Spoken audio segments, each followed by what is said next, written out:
एक गांव के किनारे एक छोटी सी झोपड़ी थी और उस झोपड़ी में रहती थी एक दयालु दादी माँ।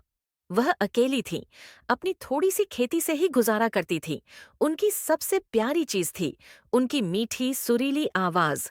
वह हमेशा गुनगुनाती रहती थी और पास के जंगल में रहती थी एक चालाक लोमड़ी जिसका नाम था रूपा।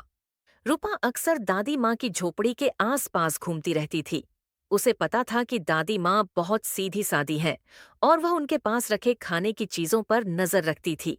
एक शाम जब दादी माँ चूल्हे पर अपनी गर्मा गर्म रोटियां सेंक रही थीं, रूपा धीरे से झोपड़ी के पास आई। उसने अंदर झांका और देखा कि दादी माँ गाने में इतनी मग्न है कि उन्होंने पीछे मुड़कर देखा ही नहीं। रूपा ने सोचा, धीमे चालाक स्वर में, आज मौका अच्छा है। दादी माँ का ध्यान भटकाती हूँ और उनकी गर्मा गर्म रोटियां लेकर भाग जाती हूँ।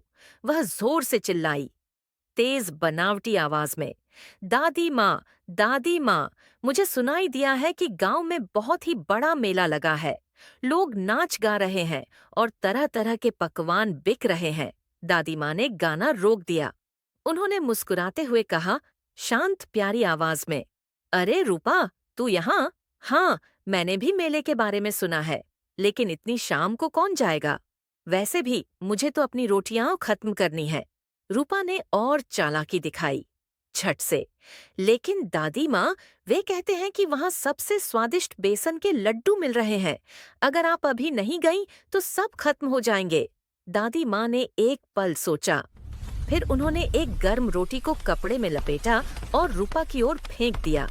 हंसने की आवाज, दादी माँ, वाह, क्या बढ़िया तरीका है। तू लड्डू का लालच देकर मेरा ध्यान भटका रही है ताकि मैं ये रोटियां भूल जाऊं। हंसते हुए, लेकिन रूपा, मुझे तेरी चालाकी दिख गई। ये रोटी ले और जा, खाकर खुश हो जा। मेरे पास तेरे लिए और भी खाना है, पर चोरी की जरूरत नहीं है। रूपा शर्मा गई। उसकी चोरी पकड़ी गई थी। उसने धीरे से रोटी उठाई, दबी हुई शर्मिंदा आवाज में।